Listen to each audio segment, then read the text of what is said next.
हम लोग पिछले क्लास में मेल रिप्रोडक्टिव सिस्टम पढ़े थे।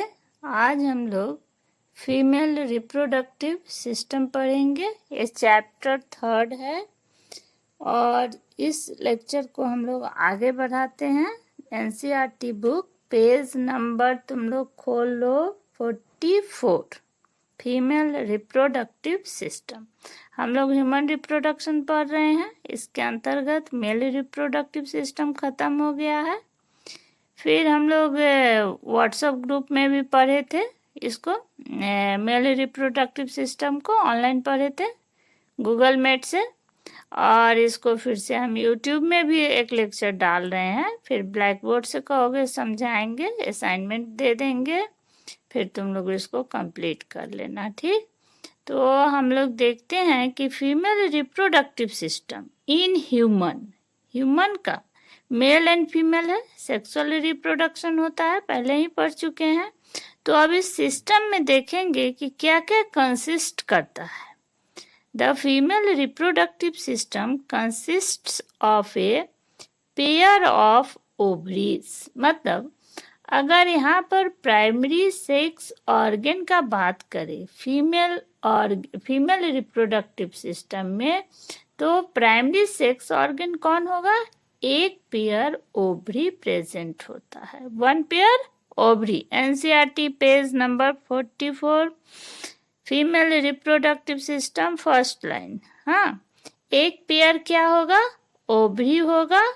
उसके बाद ए पेयर ऑफ ओविडक्ट, एक pair oviduct, uterus 1, cervix, vagina, and उसके बाद एक्सटर्नल जेनिटेलिया। तो ये इसके रिप्रोडक्टिव सिस्टम का स्ट्रक्चर है, जिसमें एक पेयर ओवरी है, एक पेयर ओविडक्ट है, यूटेरस 1, सर्विक्स 1, वेजाइना 1। ये सब पाथ की तरह काम करता है। तो एंड उसके बाद एक्सटर्नल जेनिटेलिया। अब जैसे मेल रिप्रोडक्टिव सिस्टम में पढ़े थे कि मेल रिप्रोडक्टिव सिस्टम जो है वो उसका लोकेशन कहाँ है, तो पेल्विक रीजन में है। ठीक वैसे ही ये भी कहाँ पर है? फीमेल रिप्रोडक्टिव सिस्टम भी कहाँ पर रहता है? पेल्विक रीजन में लोकेटेड होता है, ठीक। अब देखते हैं, फिगर भी देखते जाओ, 3.3 बी, पेज नंबर 44। हाँ, डायग्राम में देख लो कैसे है डायग्राम इसका।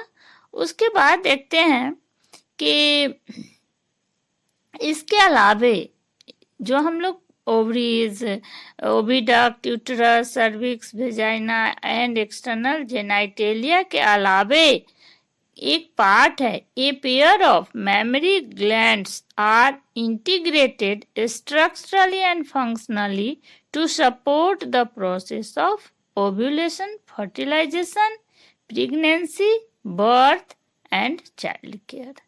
हाँ, तो इसके अलावे फीमेल रिप्रोडक्टिव सिस्टम में स्ट्रक्चरली एंड फंक्शनली कौन कौन सपोर्ट करता है? यहाँ पर ये मेमरी ग्लैंड भी, उसको बर्थ एंड चाइल्ड केयर के लिए तो हम लोग मेमरी ग्लैंड को भी लेते हैं। अब देखते हैं कि ओवरी जो है उसका स्ट्रक्चर कैसा होता है। एक पेयर ओवरी पड़े हैं, तो ओवरी का स्ट्रक्चर ये क्या है? इसका फीमेल सेक्स ऑर्गन है that produce the female gamete और ovum and several steroid hormone, ovarian hormones.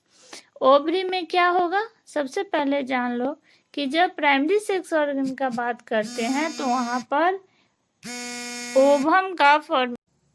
हाँ, तो एक पेयर ओवरी है, तो ओवरी जो है उसमें क्या प्रोड्यूस होगा? ओवम का फॉर्मेशन होगा एंड ओवेरियन हार्मोन्स का फॉर्मेशन होता है।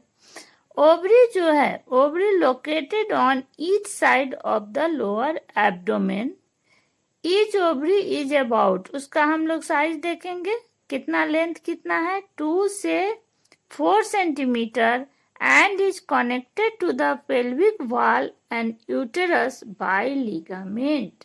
यूट्रस से क्या चीज से जुड़ा रहता है? वो एक लिगामेंट के द्वारा ओवरी जो है वो कनेक्ट रहता है। उसका कितना लेंथ कितना है, 2 से 4 सेंटीमीटर है। अच्छा, उसके बाद ओवरी जो है उसका प्रोटेक्टिव कवरिंग रहता है, वो कवर्ड होता है जो कि उसको प्रोटेक्ट करता है। वो थीन epithelium which encloses the ovarian stroma.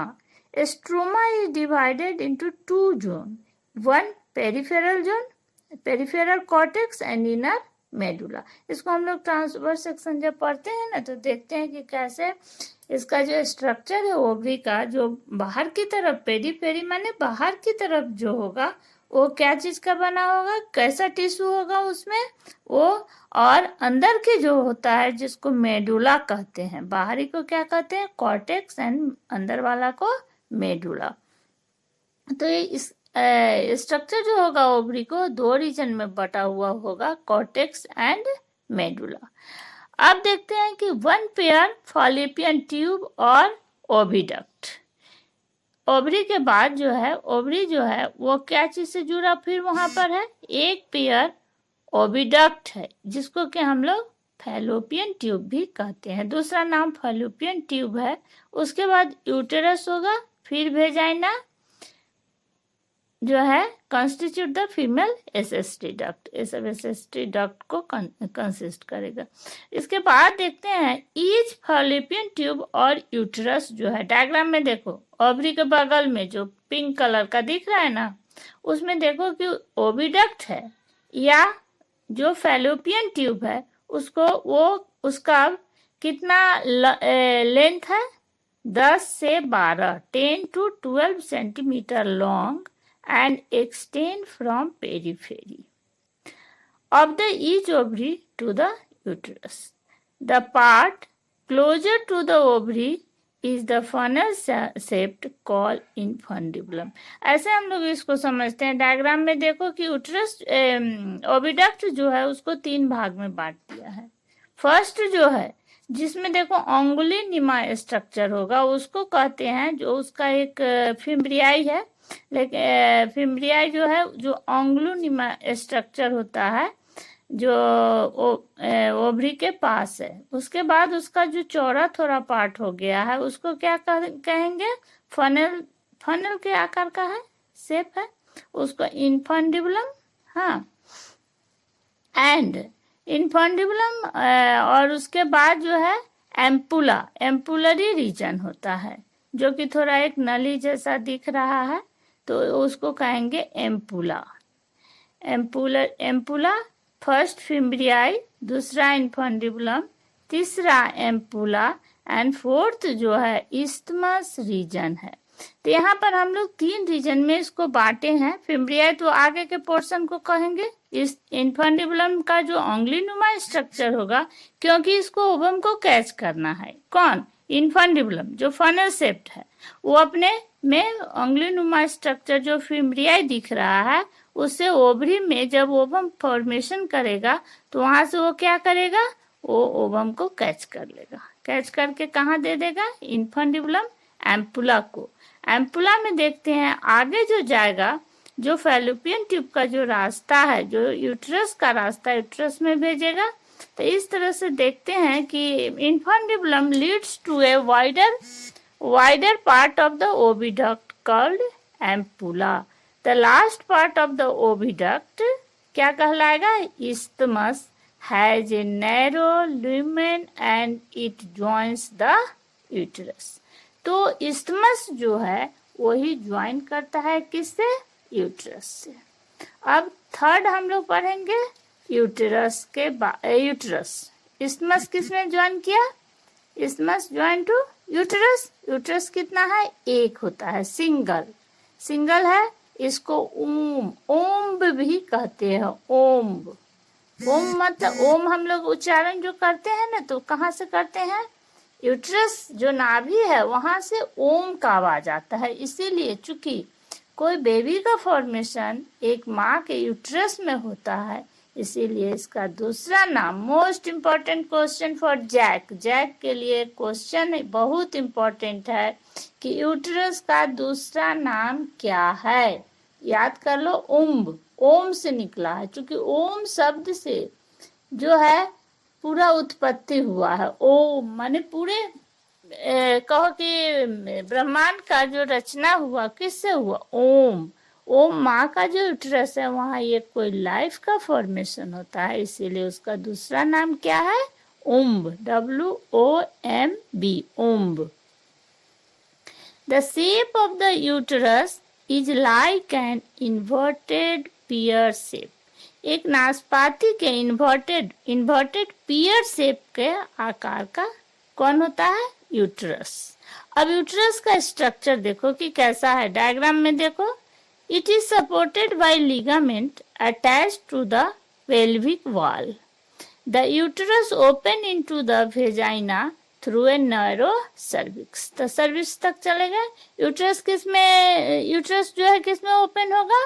एक वेजाइना में, vagina through a narrow cervix के द्वारा वेजाइना में ओपन हो जाएगा। The cavity of the cervix is called cervical canal. Cervix जो है या सर्वाइकल कैनाल जो है, तो सर्विक्स जो है एक नैरो रास्ता है जो वेजाइना में ओपन होता है। सर्विक्स जो है एक पैसेज है, नैरो रास्ता है। यूट्रस किस में ओपन हो रहा है? सर्विक्स में। सर्विक्स किस में ओपन हो जाएगा? वेजाइना में। तो सर्वाइकल कैंसर का नाम अभी बहुत सुन रहे हो ना, तो वही सर्विक्स जो है मोस्ट इम्पॉर्टेंट है। यूट्रस के बाद का जो सर्विक्स है वही सर्वाइकल कैनाल एक रास्ता प्रदान करता है, देता है, जो जिससे कि हम लोग यहाँ ओवम को देखेंगे और फीमेल रिप्रोडक्टिव पार्ट है जो कि बहुत इम्पोर्टेंट है, जहाँ की इन्फेक्शन का चांस भी बहुत होता है। which along with vagina forms the birth canal, जहाँ की बर्थ कनाल बनता है। the wall of the uterus, अब यूट्रस के वॉल को देखो, डायग्राम में देखो, ये जो यूट्रस का बाल है अंदर देखो, पहले एक पिंक कलर का है, फिर येलो कलर है। तो ये तीन भाग में तीन तरह के टिश्यू से बना हुआ है। तो अंदर वाला को कहते हैं, बाहर वाला प्रोटेक्टिव लेयर है पेरीमेट्रियम। फिर बीच वाला जो जिसमें मस्कुलर टिश्यू ज्यादा मसल्स होता है उसको क्या कहते हैं? मायोमेट्रियम। और अंदर वाला जो है इंडोमेट्रियम। अब तीनों का हम लोग फंक्शन पढ़ेंगे कि पेरीमेट्रियम क्या है, मायोमेट्रियम क्या है एंड इंडोमेट्रियम। ये किसका पार्ट है? ये है तुम्हारा यूट्रस का। यूट्रस डायग्राम में देखो, यूट्रस जो है, यूट्रस ओपन हो रहा है, सर्वाइकल कैनाल बना हुआ है सर्विक्स का, जो ओपन हो जाता है वेजाइना में। तो अगर यूट्रस कोई पूछता है कि कहाँ ओपन होता है तो बोलना सर्विक्स में। तो यूट्रस जो है वो तीन तरह के वॉल से घिरा हुआ है, बना हुआ है, पेरीमेट्रियम, मायोमेट्रियम एंड इंडोमेट्रियम। तो पेरीमेट्रियम का काम क्या होगा?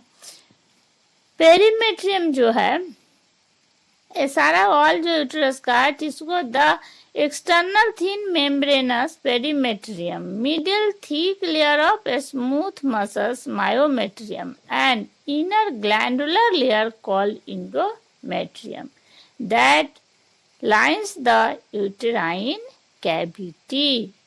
The endometrium undergoes cyclic changes during menstrual cycle, while the myometrium exhibits a strong contraction during the delivery of the baby. क्या होता है ना कि देखो, बाहरी पेरीमेट्रियम काम है कि वो प्रोटेक्शन दे रहा है, मायोमेट्रियम जो है स्मूथ मसल्स का बना हुआ है। जब बेबी का बर्थ होता है उस समय इसमें कॉन्ट्रैक्शन होता है, जिसके कारण बेबी पैदा होने में, बेबी को बाहर करने में यूट्रस से मदद मिलता है।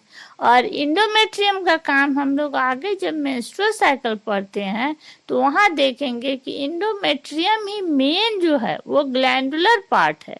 उसमें देखेंगे कि कैसे जो ओवम है, ब्लास्टोसिस्ट है, कैसे इम्प्लांट होगा, कैसे बेबी को वहाँ पर सारा देखेंगे फंक्शन कैसे होता है, वो आगे हम लोग पढ़ेंगे कि इंडोमेट्रियम जो है उसका रोल क्या है। हाँ, उसके बाद देखते हैं एक्सटर्नल जेनाइटेलिया है, फीमेल का पार्ट है। एक्सटर्नल जेनाइटेलिया के बाद हम लोग देखेंगे मेमरी ग्लैंड, उसको भी हम लोग इसमें इंक्लूड करेंगे। हाँ, किस में?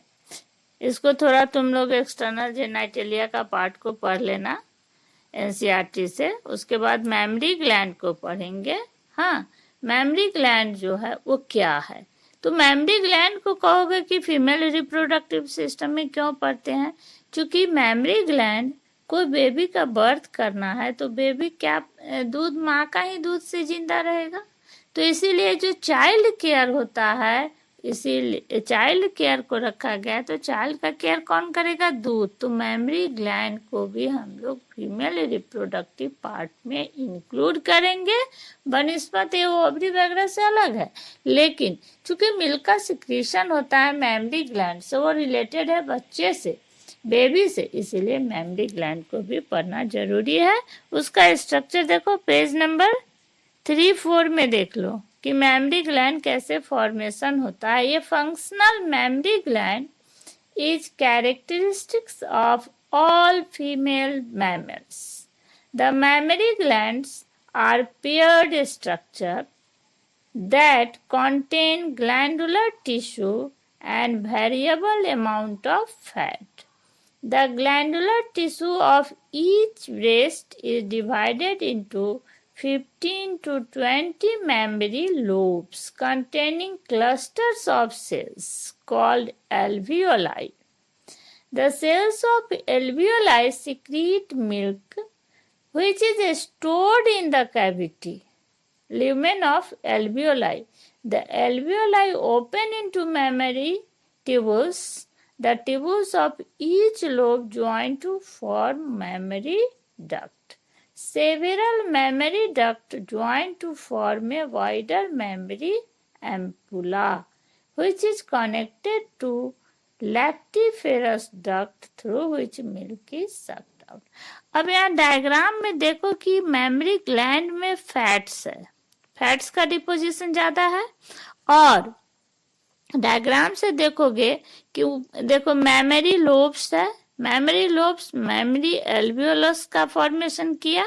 एक लोब है, लोब के अंदर क्या है? एल्वियोलाई है।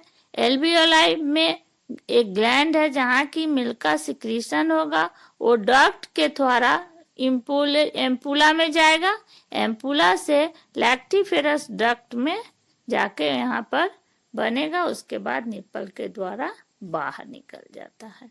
तो यही है, कुछ ग्लैंड्स होते हैं जिसको हम लोग मेमोरी एल्वियोलस, मेमोरी लोब है जिसमें बंद रहता है, वहां से मिल्क का सिक्रीशन होगा जो कि बेबी को, जब बेबी बर्थ लेगा, पार्चुरेशन होगा तो बच्चे को दिया जाता है। तो यहाँ तक हम लोग जो तुम्हारे बुक में है, एनसीईआरटी बुक में दिया है, उसको हम लोग फीमेल रिप्रोडक्टिव सिस्टम को पढ़े कि कैसा स्ट्रक्चर है फीमेल रिप्रोडक्टिव सिस्टम का। इसका ओवरी का फिर ट्रांसवर्स सेक्शन देखेंगे कि ओवरी का ट्रांसवर्स सेक्शन क्या है।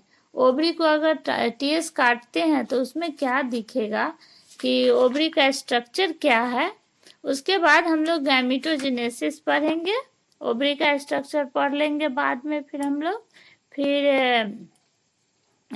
आगे का क्लास लेते हैं। इस लेक्चर को हम यहीं पर एंड करते हैं। फिर next class gametogenesis page number 47 में हम लोग नेक्स्ट क्लास में पढ़ते हैं गैमेटोजेनेसिस।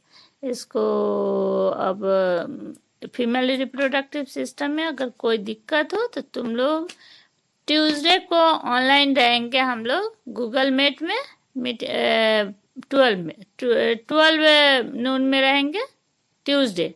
उस दिन हम लोग इसको फिर डिस्कशन करेंगे। तुम लोग का कोई भी डाउट्स होगा उस दिन क्लियर करेंगे, ठीक। असाइनमेंट के लिए लास्ट में देंगे, अभी नहीं। यहाँ से इम्पोर्टेंट क्वेश्चंस है। एक क्वेश्चन जो उम्ब है कि यूट्रस का दूसरा नाम क्या है, उम्ब है, वो मोस्ट इम्पोर्टेंट यहाँ से क्वेश्चन है जो जैक में आता है। और तो यहाँ अब ओवरी का स्ट्रक्चर देखेंगे, फिर आगे हम लोग देखेंगे। ऐसे यहाँ पर एक इम्पोर्टेंट क्वेश्चन ये भी है कि यूट्रस कहते हैं ओविडक्ट का दूसरा नाम क्या है। तो ओविडक्ट का दूसरा नाम फॉलिपियन ट्यूब है। फिम्ब्रियाई क्या है, ये भी क्वेश्चन आ सकता है। इंडोमेट्रियम क्या है, ये भी क्वेश्चन आ सकता है। तो ये छोटा छोटा क्वेश्चन है, ये तो बता दिए हैं। तो ठीक है, नेक्स्ट क्लास में थैंक यू सो मच।